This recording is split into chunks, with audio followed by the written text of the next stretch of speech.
Ang kwento ng hardin ng mabait na mangkukulam.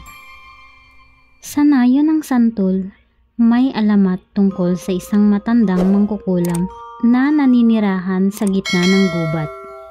Sabi ng matatanda, kaya raw niyang gawing palaka ang mga batang pasaway.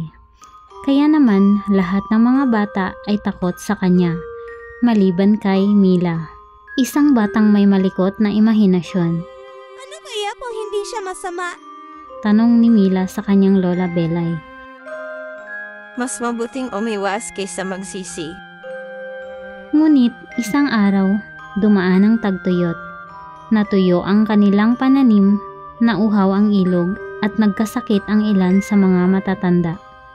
Walang makuhang lunas.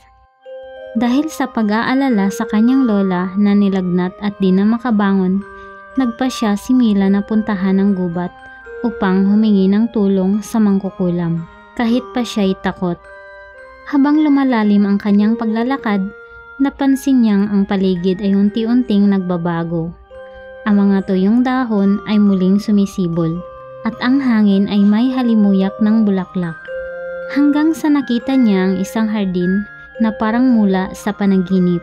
Sa gitna ng hardin, may isang matandang babae na nakasuot ng makukulay na balabal. Ang kanyang buhok ay maputi, ngunit mahaba, at ang kanyang mata ay malalim pero mapayapa. Ako si Amara, ang tagapangalaga ng hardin. Sabi nito. Bakit ka narito, bata? Ikinuwento ni Mila ang kalagayan ng kanyang lola at ang kanilang baryo. Tahimik na nakinig si Amara, saka ngumiti. Ang mahika ay hindi laging kasamaan. Ang tunay na kapangyarihan ay nagmumula sa malasakit. Kumuha si Amara ng isang butil ng lila na bulaklak mula sa hardin at inilagay ito sa maliit na bote. Painumin mo ito sa iyong lola at itanim mo ito sa gitna ng inyong baryo. Pag-uwi ni Mila, pinainom niya ang likido sa kanyang lola.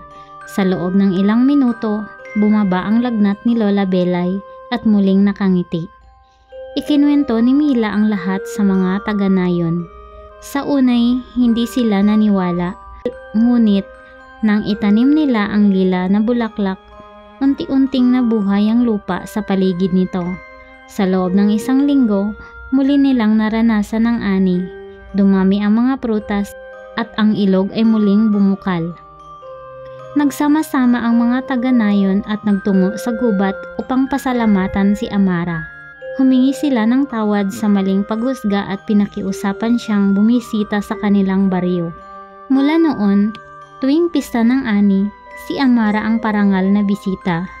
Tinuturoan niya ang mga tao ng mahikang nagmumula sa likas na yaman, pagmamalasakit at pagtutulungan.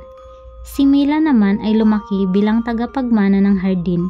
Isang batang babaeng ang puso ay bukas at ang tapang ay hindi nakasalalay sa lakas, kundi sa kabutihang loob. Huwag husgahan ang isang tao batay lamang sa kanyang itsura o sabi-sabi. Ang tunay na kabutihan ay matatagpuan sa puso at ang mahika ng malasakit ay kayang baguhin ang mundo.